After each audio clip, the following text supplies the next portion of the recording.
इष्टोपदेशमाचस्ते स्वशक्त्या यस्य स्वयं स्वभावाप्ति अभावे कृष्ण तस्मै संज्ञानकाय नमोस्तु परमात्मने परम ब्रह्म परमात्मा ज्ञान वंदो परमानंद कर्म विभाग पूज्यपाद नमः कमल स्वार्थ संपदा के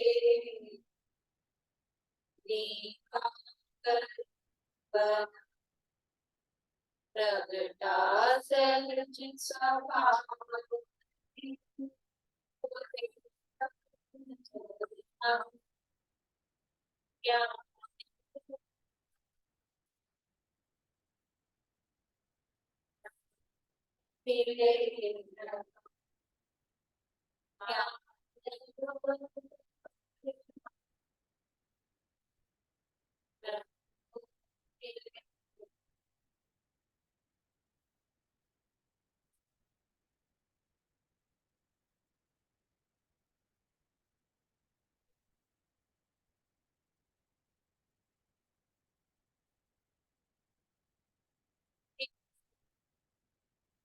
सुनाना है किसी को?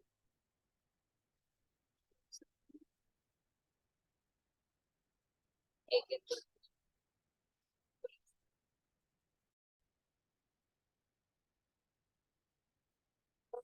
नामक की ग्रंथ है आचार्य पूज्यपाद स्वामी द्वारा रचित और इसके अंतर्गत यहाँ आत्मा के हितकारी उपदेश की बात यहाँ पर चल रही है। आत्मा का हित क्या है? नाम ही है इष्टोपदेश।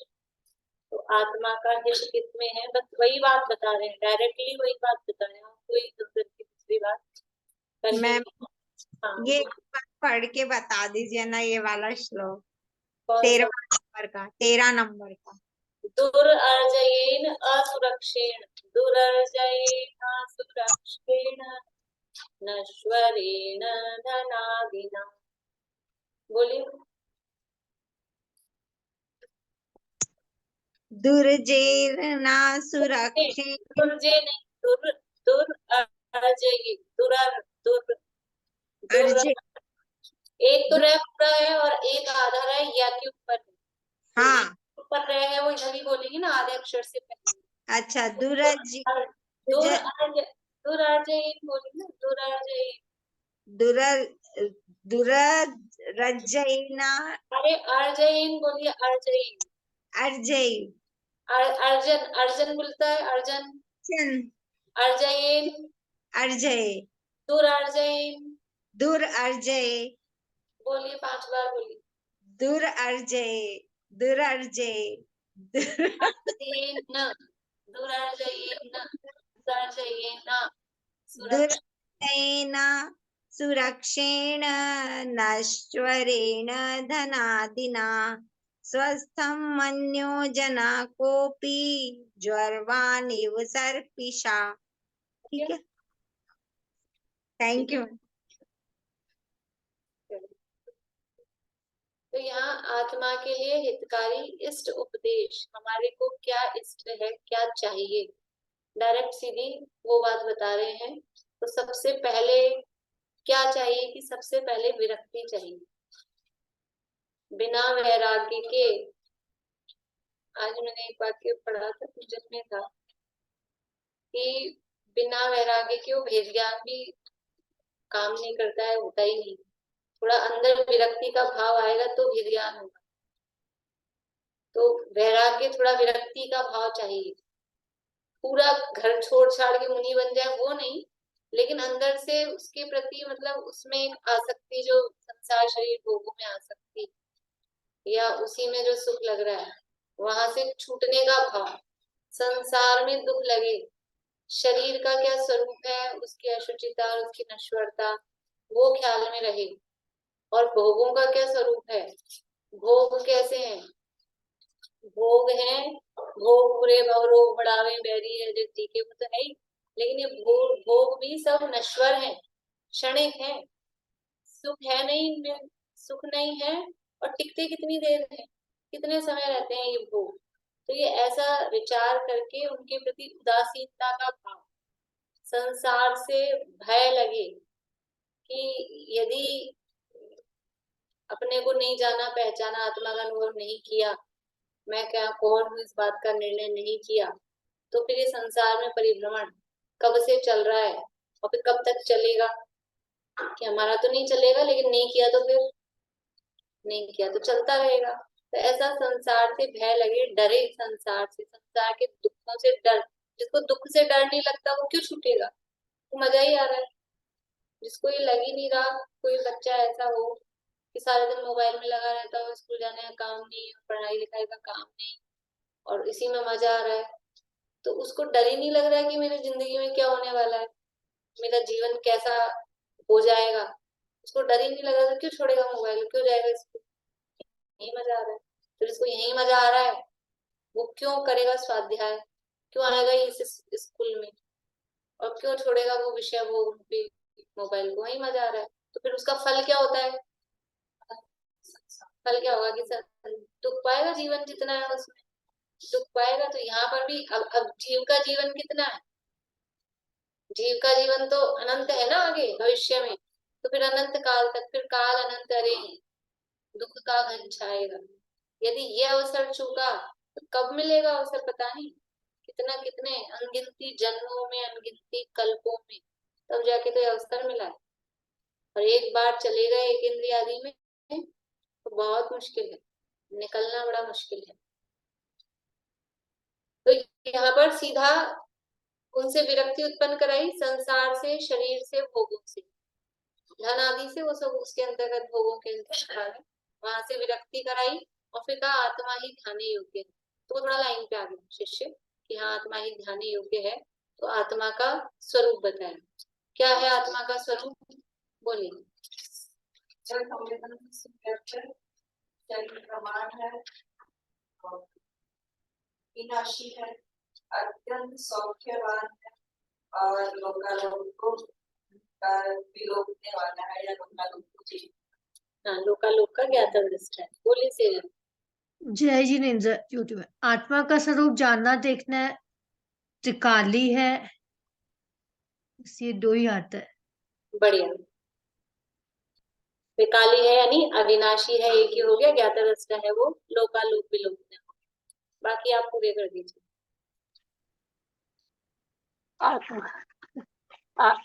आत्मा का स्वरूप ऐसा संवेदन सुव्यक्त है, लोकालोक को जानने वाला है, सुखवान है, और अविनाशी है, और शरीर प्रमाण। शरीर प्रमाण, ये आत्मा ऐसा है। तो शरीर प्रमाण क्यों कहा, शरीर प्रमाण कहने से क्या हुआ कि ऐसा नहीं है कहीं बाहर फैला हुआ है, यही है, जो कुछ है वो यही है। बाहर दुनिया में जो कल्पना चलती है कि फैला है कहीं बाहर, किसी में मिला हुआ है, किसी का अंश है, ऐसा आत्मा का स्वरूप नहीं है। आत्मा का स्वरूप समझ में आया, लेकिन अब इस आत्मा की उपासना किस प्रकार की जाए, तो उसकी उपासना की विधि है। मुझे विश्वास हो गया कि हमें कहीं हो जाएगी, कहीं और नहीं है, यही है, यही जो हम जिसको अपना मान रहे हैं उसी के अंदर वही मैं। तो इस आत्मा की उपासना कैसे की जाए, तो उसकी उपासना की विधि की बात यहाँ पर चल रही है। श्लोक नंबर 22 है, 22 नंबर का श्लोक है, देखिए पेज नंबर क्या है श्लोक का, 55 नंबर पेज पे श्लोक है। बोलते हैं एक साथ, संयम्य करणग्रामम् एकाग्रचित्तः आत्मानमात्मनि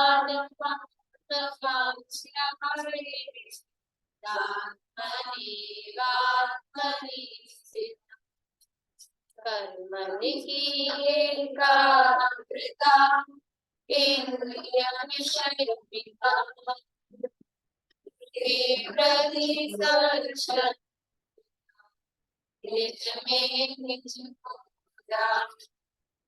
किस प्रकार की जाए उस आत्मा की उपासना कि मन को एकाग्र करो। मन मतलब क्या? हाँ, मन मतलब हमारा उपयोग, मतलब ज्ञान की पर्याय, सूक्ष्म ज्ञान की जो पर्याय है भाव मन, उसको करो एकाग्र। कहाँ करें एकाग्र? तो आत्मा में। लेकिन कैसे करें एकाग्र? कि इंद्रियों में जो डोल रहा है ना, इंद्रियों के विषयों में, वहां से उसको वश में करके, ये जो हमारा उपयोग बाहर 5 इंद्रिय के विषयों में जा रहा है, वहां से उसको समेट कर संयम में यानी संकुचित करके, समेट कर, वश करके। फिर कौन करेगी आत्मा की उपासना? कि आत्मवान पुरुष, जिसने अपने को आत्मा स्वीकार किया वही करेगा। और कौन करेगा? जो आत्मा ही नहीं मानेगा अपने को, आत्मा की उपासना क्या करेगा? जिसको भगवान में विश्वास है कि ये भगवान है, सच्चे देव है, वो आके बैठेगा ना पूजा करने। तो विश्वास ही नहीं हो, क्यों बैठेगा? तो आत्मवान पुरुष। और कहाँ कहाँ कौन से आत्मा की उपासना करें? अपने में स्थित। अपने में स्थित किससे करें? द्रव्य क्या है? साधन क्या है? चढ़ाए क्या? कि अपने ही द्वारा उस आत्मा को ध्याना चाहिए। इस प्रकार से यहाँ विधि बताई है। टीका की चर्चा अपनी चल रही है, एकाग्र की चर्चा अपने को करनी है। देखिए टीका में पेज नंबर 57 नंबर पेज है। किस उपाय से, मिल गया? नीचे है, दूसरी तीसरी नीचे से। किस उपाय से वो आत्मा की जो उपासना करनी है, किस उपाय से करें? तो कह रहे हैं एकाग्रपने से। एकाग्रपने से अर्थात एक यानी विवक्षित आत्मा, एक यानी विवक्षित आत्मा, वह द्रव्य व पर्याय, वह अग्र यानी प्रधान रूप से अवलंबन भूत विषय है जिसका वह एकाग्र। कल भी अपन ने इसमें चर्चा की थी। अब इसका जो अर्थ पढ़ते ना, संस्कृत से भी जो देखा मैंने भी देखा और हिंदी में भी जो किया है, तो वहां यहाँ से तो ऐसा लग रहा है अर्थ कि एक यानी विवक्षित आत्मा, वह द्रव्य व पर्याय, वो आत्मा है। और ऊपर लिखा है संस्कृत में, देखिए एकम विवक्षित आत्मानम तम द्रव्यम पर्यायो वा। तो तम यानी उसका, तो एक विवक्षित आत्मा मिला संस्कृत में। जहां हिंदी लिखी होती है उसी के ऊपर संस्कृत होती है। मिल गया? कौन से पेज पे? 56 पे है। हाँ 56 पे तो चल रहा है अभी अपना, नीचे की लास्ट है 56 पे है ये रहा। 56 पे संस्कृत की नीचे से दूसरी लाइन, एकम विवक्षित आत्मानम तम द्रव्यम पर्यायो वा अग्रम। तो एक जो विवक्षित आत्मा है, तम द्रव्यम मतलब उसका द्रव्य, वा यानी अथवा पर्याय। तो एक आत्मा उसका द्रव्य अथवा पर्याय को अग्र करके, प्रधान करके, अग्र यानी प्रधान रूप से अवलंबन भूत विषय जिसका वह एकाग्र। तो एकाग्र मतलब क्या हुआ कि जो आत्मा है, तो आत्मा का या तो द्रव्य रूप से या पर्याय रूप से किसी भी एक को मुख्य करके और उसमें मन को एकाग्र करो। तो गुरुदेव ने जो अर्थ किया वहां ऐसा अर्थ किया है, कोई एक आत्मा या कोई द्रव्य या कोई पर्याय, इस तरह से अर्थ किया। तो अब वो कोई द्रव्य क्या है? वो आत्मा का ही द्रव्य स्वभाव है। मतलब उन्होंने 3 चीजें ली और यहाँ जो ऐसा अर्थ दिख रहा है उसमें जो आत्मा है, उस आत्मा को द्रव्य रूप से अथवा पर्याय रूप से एकाग्र करके। तो एकाग्र का मतलब है उपयोग को केंद्रित करना है। किसमें करना है? कि आत्मा। अब आत्मा द्रव्य पर्याय आत्मक है, तो या तो उसके द्रव्य स्वरूप पर उपयोग केंद्रित करो अथवा पर्याय पर भी एकाग्रता करनी ना। अभी तो मन को इधर लाना है, विषयों से रोक के इधर लाना है, तो पर्याय किसी भी एक उसका द्रव्य स्वरूप अथवा पर्याय वह अग्र, अग्र का मतलब है प्रधान, अग्र यानी प्रधान रूप से अवलंबनभूत विषय है जिसका वह एकाग्र। एक ही अर्थ हुआ। अब दूसरा अर्थ बता रहे हैं। एकाग्र का दूसरा अर्थ ये है 57 पेज पे।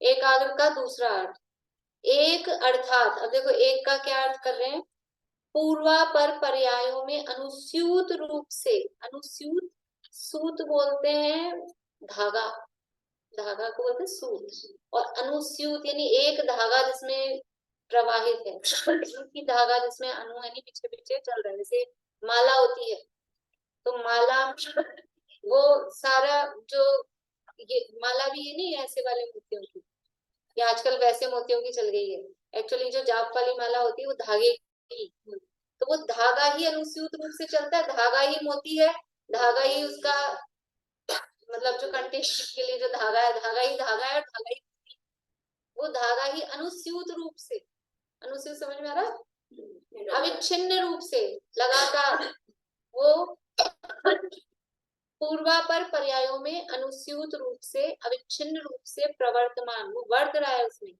माला में वो धागा हर जगह उसी में वो धागा ही धागा वर्त रहा है। दादा उसके लिए एक और उदाहरण देते कि यहाँ पत्थर में उकेर दिया ऐसे माला बना पत्थर में, उसमें माला है, माला था मैं क्या बोल रही थी गया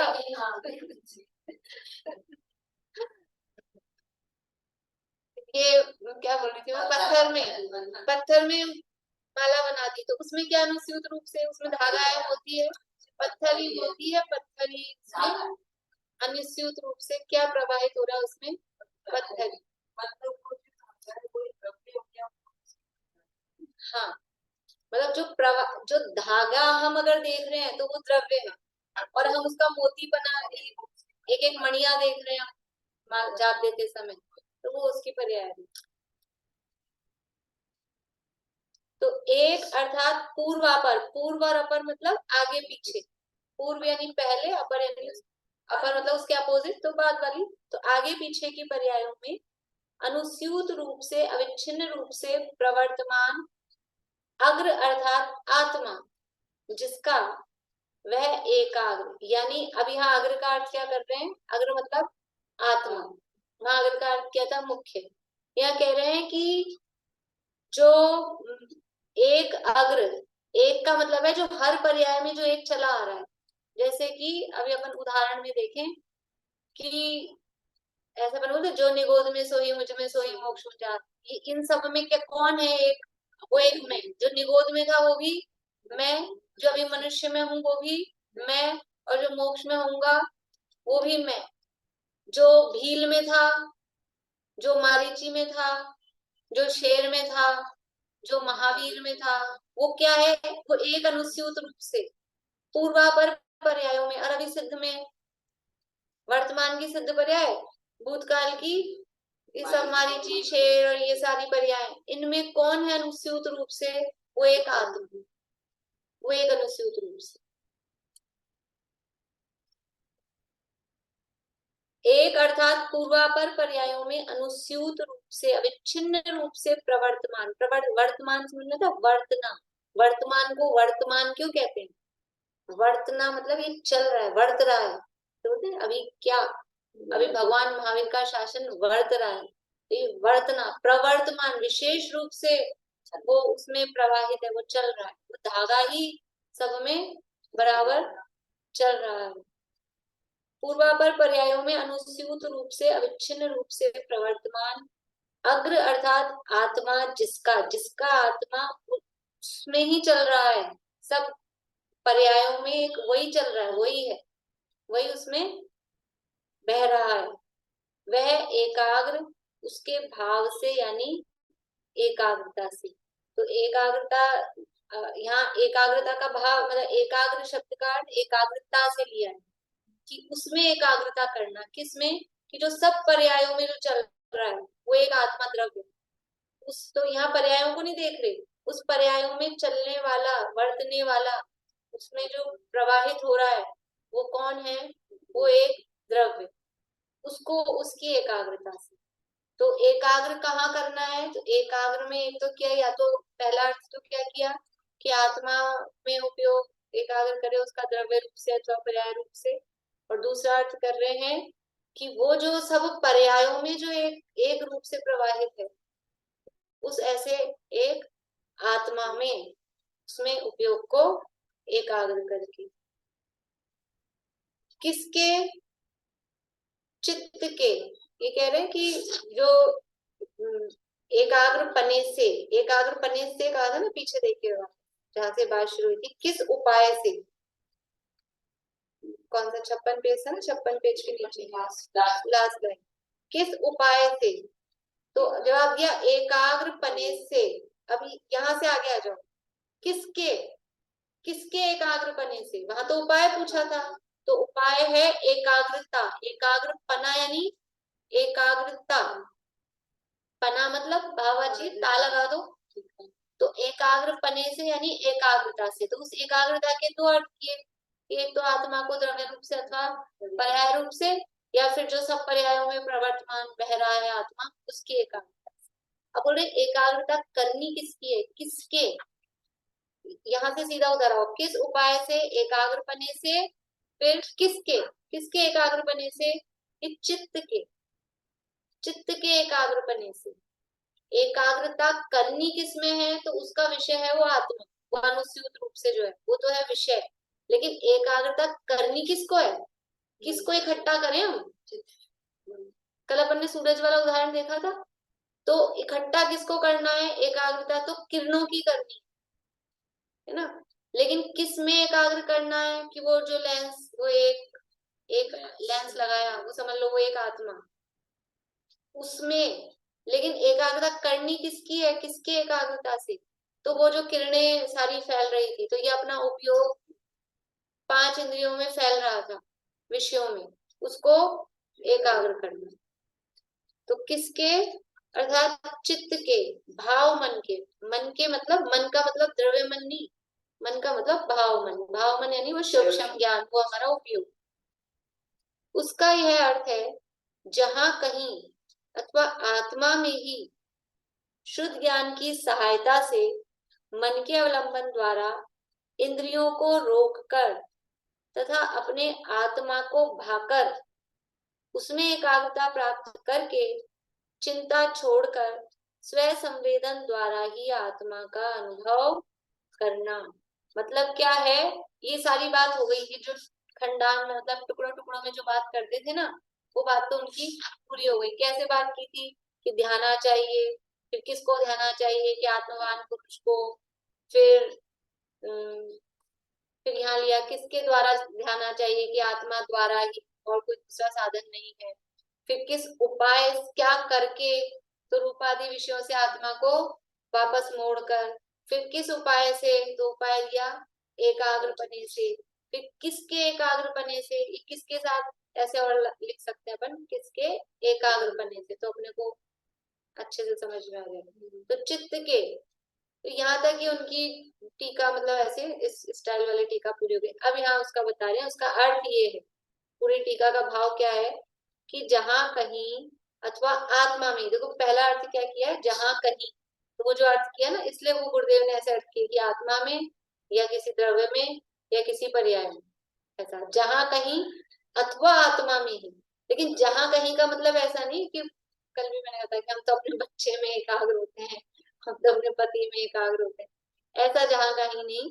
ये जो भी वस्तु स्वरूप का कथन चल रहा है उसमें, किसी द्रव्य के विचार में, किसी तत्व के विचार में, किसी गुण के विचार में, जहां कहीं अथवा आत्मा में ही शुद्ध ज्ञान की सहायता से ये एकाग्रता होगी। किसके माध्यम से? उसमें सहायक कौन है? ये हमारा ही शुद्ध ज्ञान। बाहर का कोई पदार्थ हमको एकाग्रता करने में सहायक नहीं है। कि होता तो है, हम एकांत स्थान चाहिए, कोई डिस्टर्ब करने वाला नहीं चाहिए, मक्खी मच्छर ना हो, कोई शोर शराबा नहीं हो, कोई घंटियां नहीं बज जाए ये भी तो एक समस्या है। तो ये तो सब बाहर की बातें हैं। एकाग्रता वास्तव में किसकी करनी है?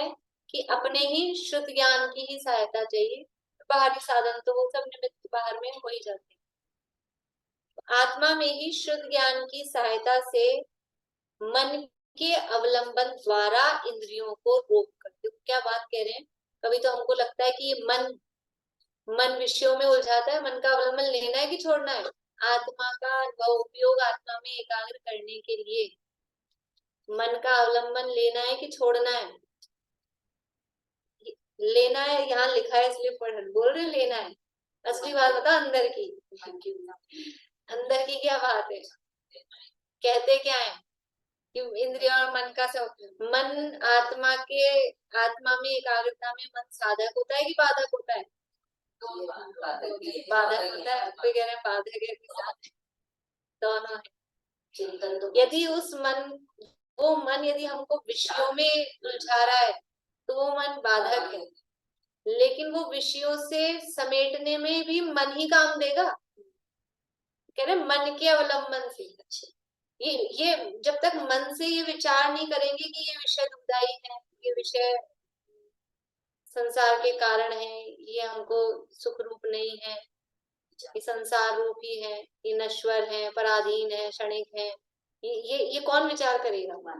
ये मन से ही तो होगा। इसलिए कह रहे हैं पहले मन के अवलंबन द्वारा इंद्रियों को रोक कर, पहले मन का अवलंबन लो इंद्रियों में। अगर वहां उपयोग भटक रहा है तो मन भी काम कहाँ करेगा। विषय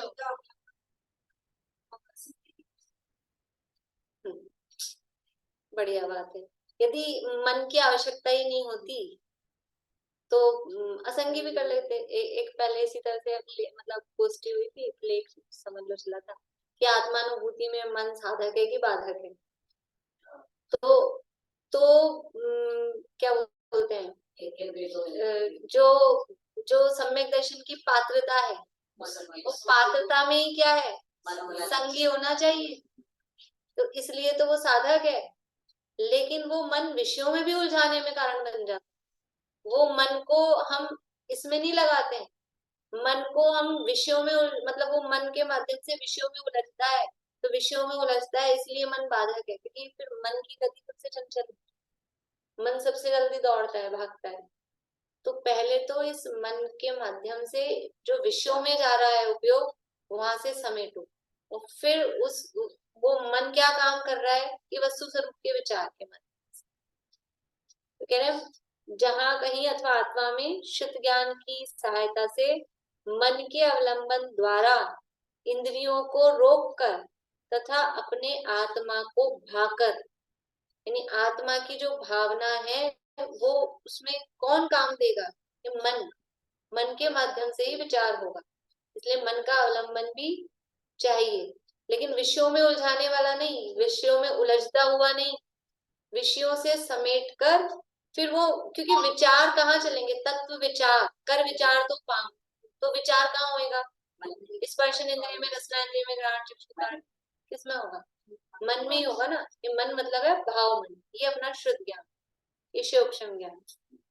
तो मन के अवलंबन द्वारा इंद्रियों को रोककर तथा अपने आत्मा को भाकर, अपने आत्मा को भाकर, आत्मा को चख के देखो भा रहा है कि नहीं भा रहा है। बच्चों को चखा देते हैं कि तुम चख के देख लो तुमको ये भा रहा है। गुड़ की चीजें बना दी सर्दी में, बच्चों को भाती नहीं है। तो ये आत्मा को भाकर मतलब, हाँ आत्मा को भाकर मतलब जिसे भाता नहीं ना, रुचता नहीं। तो यहाँ आत्मा की रुचि लगा, आत्मा को भाकर, ऐसा अपने आत्मा को भाकर, अब आत्मा की रुचि लगी, ऐसा इंद्रियों से रोका और फिर आत्मा को भाया, मतलब आत्मा में की आत्मा प्राप्त करने योग्य, उधर लालायित हो, और जिसकी रुचि लगती है तो फिर बार बार में वही जाता है। जो चीज अच्छी लगती है, कुल्फी अच्छी लगती है बच्चों को, तो टन टन बजते ही दौड़ते हैं उधर वही। तो आत्मा को भाकर मतलब आत्मा की रुचि लगाकर, आत्मा अच्छा लगता है लगे, फिर अच्छा लगेगा तो क्या होता है, फिर उसमें एकाग्रता प्राप्त करके चिंता छोड़कर, अब ये कौन सी चिंता है, हमको इनकी चिंता है, इसकी किसको चिंता होगी, आत्मा का अनुभव होगा कि नहीं होगा, क्या है वो तो ठीक है ना, वो तो ठीक है। चिंता तो संसार के कामों की होती है, किसी को चिंता होती है आत्मा के अनुभव की, किसी को टेंशन है, यहाँ चिंता का मतलब है फिर चिंतन, ये जो चिंतन विकल्प, चिंता छोड़कर मतलब विकल्पों को छोड़कर स्वसंवेदन द्वारा ही आत्मा का अनुभव करना, क्योंकि विकल्पों में आत्मा नहीं है, आत्मा विकल्पों में नहीं है, लेकिन विकल्पों के बिना भी नहीं मिलेगा।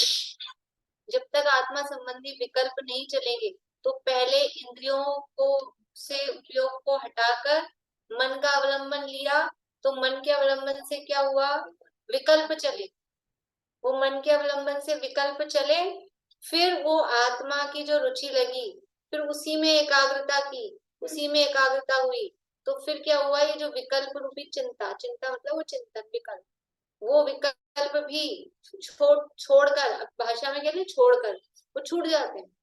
जब जैसे इधर अनुभव होता है, वेदन होता है, संवेदन होता है, तो वो विकल्प अपने आप ही छूट जाते हैं।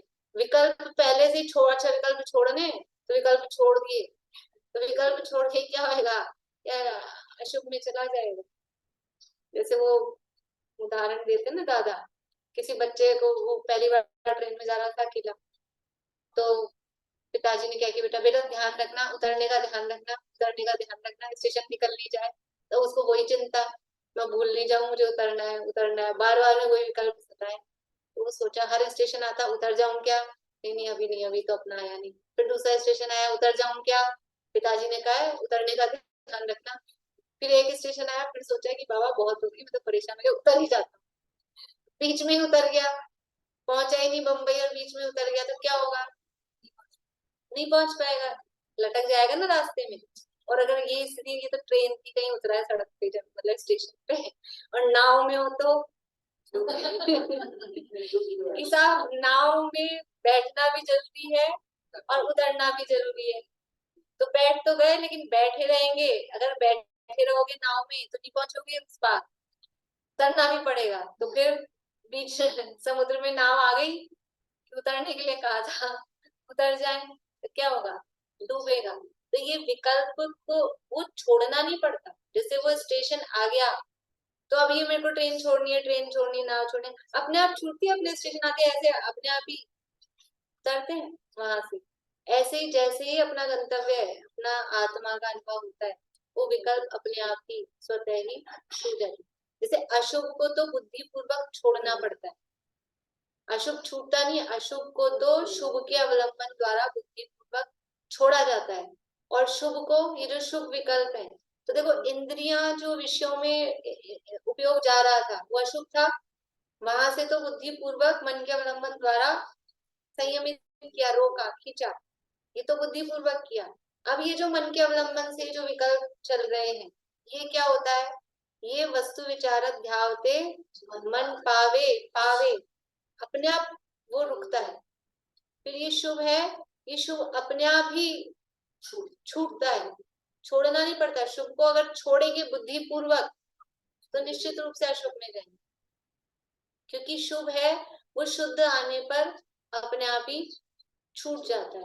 क्योंकि विकल्प को छोड़ने की कोशिश करेंगे तो विकल्प और ज्यादा बढ़ेगा। विकल्प को छोड़ने का भी विकल्प, ये एक और विकल्प, इस विकल्प को छोड़ना है, वो एक नया विकल्प हो जाएगा।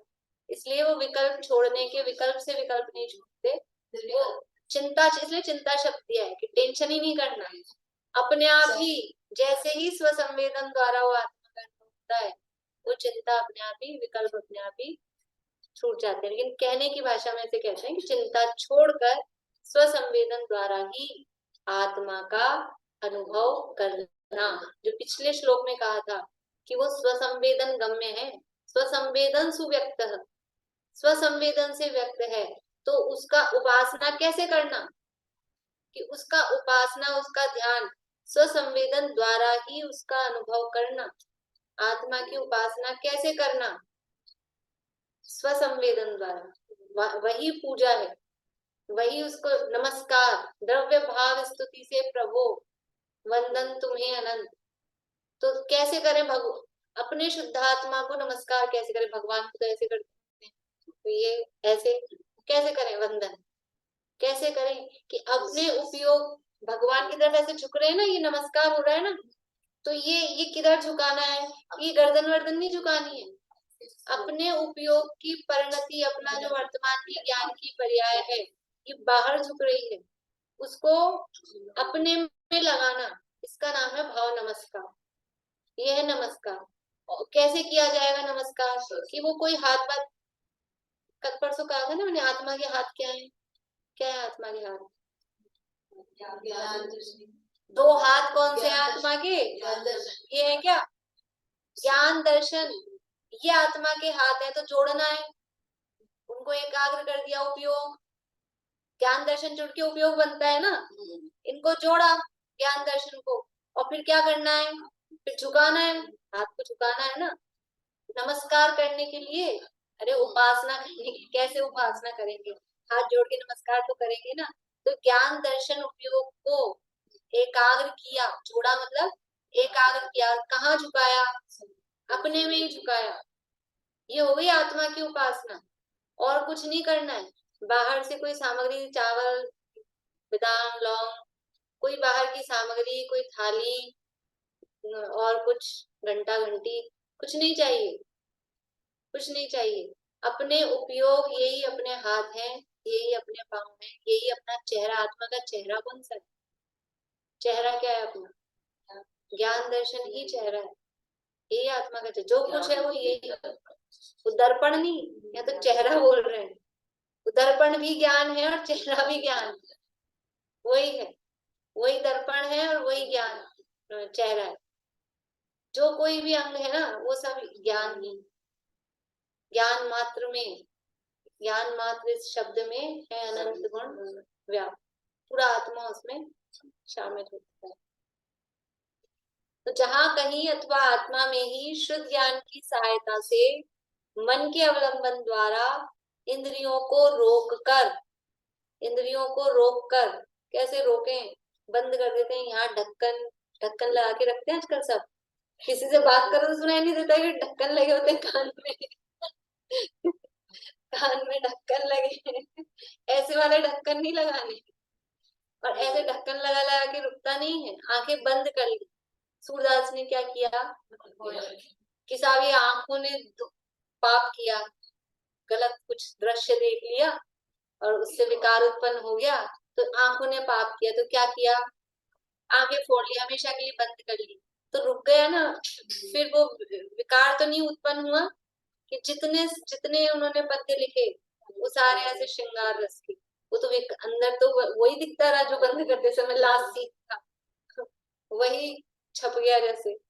इसलिए इंद्रियों को रोक कर, मतलब उनको फोड़ना नहीं है, रोकने का मतलब है। इसीलिए अपने भगवान की नासाग्र दृष्टि होती है, आंखें बंद नहीं होती और पूरी खुली भी नहीं होती, नासाग्र दृष्टि है, खुली है। वो किसका प्रतीक है? सोई नहीं। आंखें खुली, आंखें फाड़ फाड़ के देख रहे हैं, नहीं संसार को देखने की रुचि है, इसलिए आंखें फाड़ फाड़ के देख रहे हैं इसको। तो आंखें पूरी खुली भी नहीं है, और पूरी बंद कर ले तो वो प्रमाद का, नींद का, उसका प्रतीक है, या फिर द्वेष का प्रतीक है। खुली आंखें राग का प्रतीक है, बंद कर ली तो उनको द्वेष का, जैसे सूरदास ने कर ली परमानेंट, तो द्वेष का या प्रमाद का प्रतीक है। तो भगवान की कैसी मुद्रा है? नासाग्र दृष्टि है, ना खुली है ना बंद। जगत से उदासीनता है, जगत से रुचि भी नहीं है और प्रमाद भी नहीं, राग भी नहीं है और द्वेष भी नहीं, इसलिए नासाग्र दृष्टि है। तो मन के अवलंबन द्वारा इंद्रियों को रोककर तथा अपनी आत्मा को भाकर उसमें एकाग्रता प्राप्त करके चिंता छोड़कर स्वसंवेदन द्वारा ही आत्मा का अनुभव करना। क्या कह रहे हैं? ये आदेश दे रहे हैं, उपदेश दे रहे हैं, संदेश दे रहे हैं, करुणा करके कह रहे हैं, आत्मा का अनुभव करना यही एक करने योग्य कार्य है। देखिए आगे, अनगार धर्मामृत तृतीय अध्याय में कहा है। अनगार धर्मामृत ये चरणान्युक्त का शास्त्र है। अनगार यानी मुनियों के आचरण का इसमें वर्णन है। पंडित आशाधर जी का सागार धर्मामृत और अनगार धर्मामृत।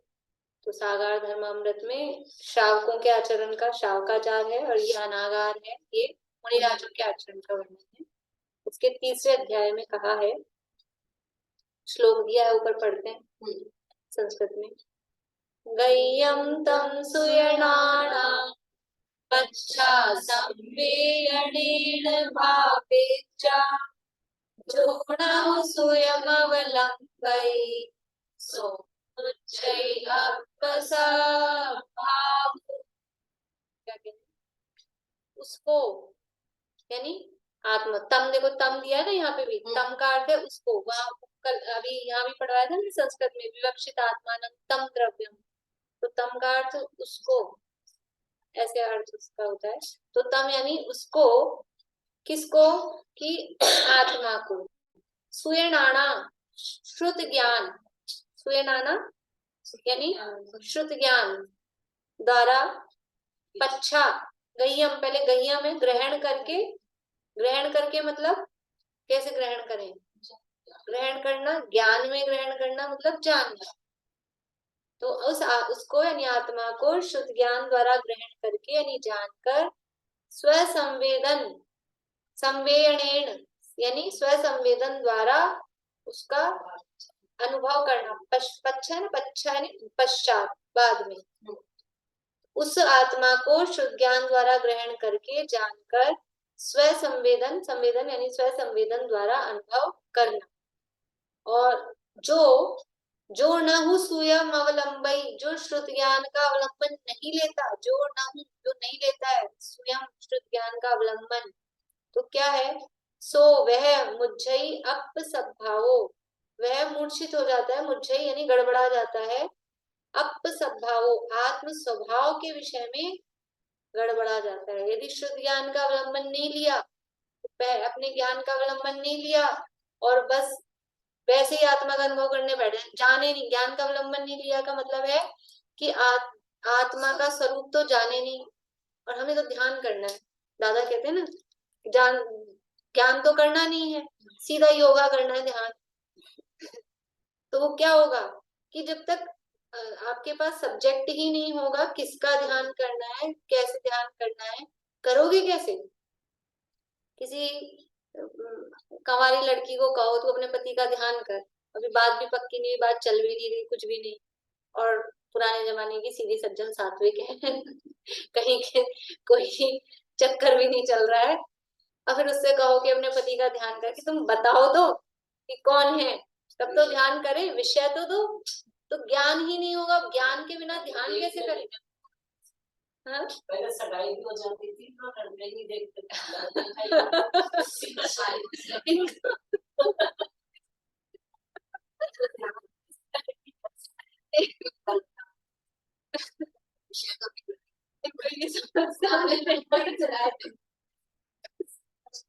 हमने तो देखा ही नहीं सगाई के बाद भी ध्यान कैसे करते। तो भी ये तो है कि कोई तो है, कुछ तो देखा, कुछ तो अभी कुछ बात ही नहीं पक्की, कुछ तो कल्पना, कुछ तो फोटो तो आई होगी तो भी एक विषय तो है कि हमारी सगाई हो गई है, शादी कल्पना में ही सही, कि कुछ भी कल्पना करके कि ऐसा ससुराल होगा, ऐसा होगा, तो ध्यान किया जा सकता है। लेकिन अभी कोई बात ही नहीं है, और कहे ध्यान करो, तो बिना ज्ञान के ध्यान नहीं हो सकता स्वाध्याय, इस ज्ञान कैसे होगा बिना स्वाध्याय के? ज्ञान संभव ही नहीं। ज्ञान का मतलब ही है स्वाध्याय, इसीलिए स्वाध्याय पे बल दिया जाता है। ध्यान तो फिर अपने आप ही हो जाएगा जब उस स्वाध्याय का एक लेवल पहुंचेगा ना, और उस स्वाध्याय का मतलब है स्वाध्याय करेगा, तरीके से स्वाध्याय करेगा। अकेला आंख से पढ़ना, नजरों से निकाल लेना, जैसे स्कूल में रीडिंग करनी है, स्वाध्याय से ऐसे गुरु की आवश्यकता, स्वाध्याय अकेले स्वाध्याय कैसे गुरु की भी है, वो तो देशनालब्धि में है ही, लेकिन अपने आप पढ़ के नहीं आ पाता है पहली बार में, तो वो गुरु भी समझाते हैं। सो वो भी एक स्वाध्याय का ही पार्ट है, क्योंकि पहले है वाचना, फिर समझ में आएगा नहीं पूरा, फिर है प्रश्न, तो पूछेंगे किससे? जिससे पूछेंगे, जिससे जवाब मिलेगा वही गुरु है, तो गुरु भी है ही उसमें साथ में। तो स्वाध्याय करेंगे तो प्रश्न उठेंगे ना, तो कुछ समझ नहीं आएगा, पढ़ा ही नहीं है तो कहाँ से समझ नहीं आया। तो पहले उस आत्मा के स्वरूप को शुद्ध ज्ञान के द्वारा जानना। जो शुद्ध ज्ञान का अवलंबन नहीं लेता, यानी जिसने ज्ञान नहीं किया, अपने शुद्ध ज्ञान के माध्यम से वो आत्मा के स्वरूप का चिंतन मनन विचार नहीं किया, तो वो आत्मा के स्वभाव के विषय में गड़बड़ा जाता है, फिर उसको सही स्वभाव का सही पता नहीं लगता है। तथा समाधि शतक श्लोक 32 में भी कहा है। ये भी कर लेते हैं, फिर कल मतलब फिर मंडे को भावार्थ पढ़ के पूरा करेंगे। देखिए समाधि शतक इसी में बाद में मतलब इन्हीं का है, पूज्यपाद आचार्य का ही श्लोक पढ़ते हैं। प्राच्याव्यय विषयेभ्यो हम मामैव मयि स्थितं बोधात्मान प्रपन्नोऽस्मि परमानन्दमिह। क्या कह रहे हैं? मैं इंद्रियों के विषयों से अपने को हटाकर, प्राच्याव च्याव यानी च्युत होना, हटना, प्रकृष्ट रूप से, विषयेभ्यो अहम मैं विषयों से अपने को हटाकर च्युत करके, फिर माँ मया मया एव मयि स्थितम, मैं अपने में अपने को अपने द्वारा ही, जो पीछे कहा ना, माम मया एव मेरे में ही, मई अपने को ही, स्थितम अपने में स्थित अपने को, ऐसा माम मयि स्थितम मैं इंद्रियों के विषयों से अपने को हटाकर अपने में स्थित ज्ञान स्वरूप तथा परमानंदमयी आत्मा को आत्मा द्वारा प्राप्त हुआ हूँ। तो बोधात्मनो यानी जो ज्ञान स्वरूप जो आत्मा है, प्रपन्नो अस्मि वहां से प्रपन्न यानी प्राप्त हुआ हूँ, और कैसा है? परमानंद परमानंदमयी, और निवृत्तम यानी यहाँ से विषयों से, विषयेभ्यो निवृत्तम, आगे पीछे जुड़ेंगे अर्थ तो सब, विषयों से अपने को हटाकर, इंद्रियों के विषयों से अपने को हटाकर अपने में जो ज्ञान स्वरूप और परम आनंदमयी। देखो दो ही जब लक्षण बनाया गया आत्मा का, जीव का लक्षण, तो लक्षण क्या कहा? ज्ञान दर्शन। और जब प्रयोजन की अपेक्षा से जीव का स्वभाव बताया जाता है, तो मैं ज्ञानानंद स्वभाव, क्योंकि जीव का प्रयोजन तो आनंद है, ज्ञान प्रयोजन नहीं है एक्चुअली, प्रयोजन तो सुख का है, और वो सुख का अविनाभाव, उसका बिल्कुल जोड़ीदार वो है ज्ञान। इसलिए ज्ञान और आनंद मतलब वो ज्ञान की बात की जाती है। ज्ञान से आत्मा की पहचान होती है, तो वो तो लक्षण में है ही, लेकिन जब प्रयोजन परक लक्षण या प्रयोजन परक बात की जाती है, तो मैं ज्ञानानंद स्वभाव, मैं ज्ञान दर्शन, इसीलिए तो अविनाभाव है। बताया था मैं पहले कई बार, जहां जहां ज्ञान है वहां वहां सुख है। जहां तो क्षेत्र चालू गया, जिसको जिसको ज्ञान है उसको उसको सुख है। जहां जहां ज्ञान है वहां वहां सुख है।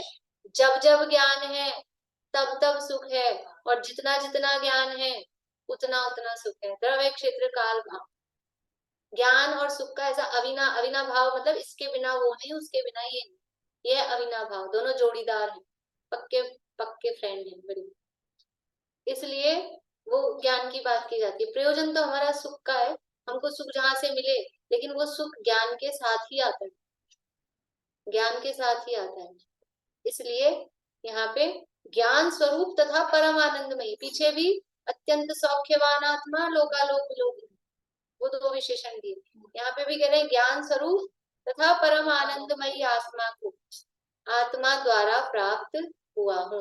और वो दर्शन तो ज्ञान में गर्वित हो ही जाता है, दर्शन तो ज्ञान जो कहा उसमें दर्शन गर्वित में हो ही जाता है। इसलिए वैसे भी वो साइलेंट है, चुपचाप ही है निर्विकल्प है, चुप ही रहता है, इसलिए उसकी इतनी बात नहीं है। लेकिन यहाँ प्रयोजन सुख का है, सभी का प्रयोजन सुख का है, इसलिए आनंद को यहाँ विशेष रूप से कहा जाता है। इस प्रकार से हम भी अपने ज्ञान आनंद स्वरूप आत्मा को प्राप्त हो, इसी भावना से अब इसका भावार्थ लेंगे, मंडे को करेंगे। संडे को क्यों नहीं देते दीदी? वही जैसे मछली ज्ञान करना। एक दिन फिर सब कुछ छुट्टी, कहीं जाना हो आना हो, कुछ काम। कोरोना जब लॉकडाउन था तब तो पूरे सैटरडे, तो वो फिर एकदम ऐसे हो जाता ना, पैक हो जाते हैं, कुछ काम घर के भी हो, कुछ सब लेडीज रहते हैं।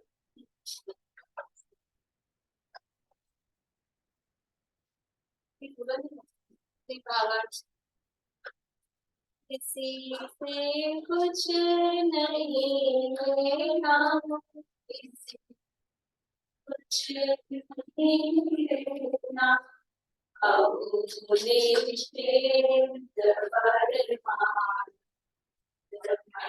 जीवन हमारा ज्ञान निर्मल लो, ज्ञान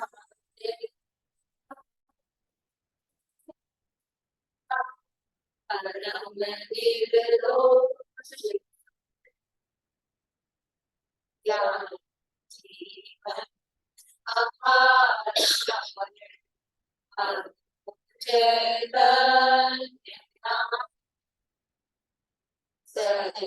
जीवन हमारा अनादि अनंत, जीवन हमारा।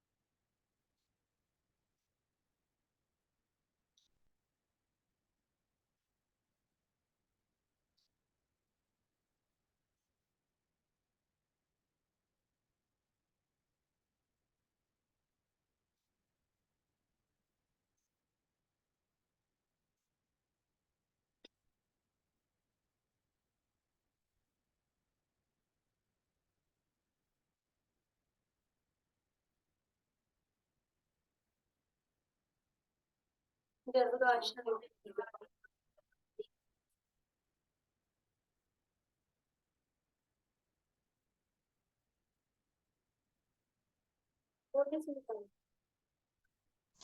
ये द्रव और क्षेत्र में और बताया ना आपने ज्ञान का, जिसको जिसको ज्ञान है उसको उसको सीखो, जिसको जिसको ज्ञान है, और क्षेत्र में जहाँ जहाँ ज्ञान है। और एक ये मैं ये पूछ रही थी, ये जो आपने ये श्लोक याद करने दिया, इनमें कोई हेडिंग भी हो जाएगा क्या? हेडिंग से हेडिंग तो जो उत्थानिकाएं है ना इसकी, मतलब किस बात को बताने के लिए किया है, करेंगे।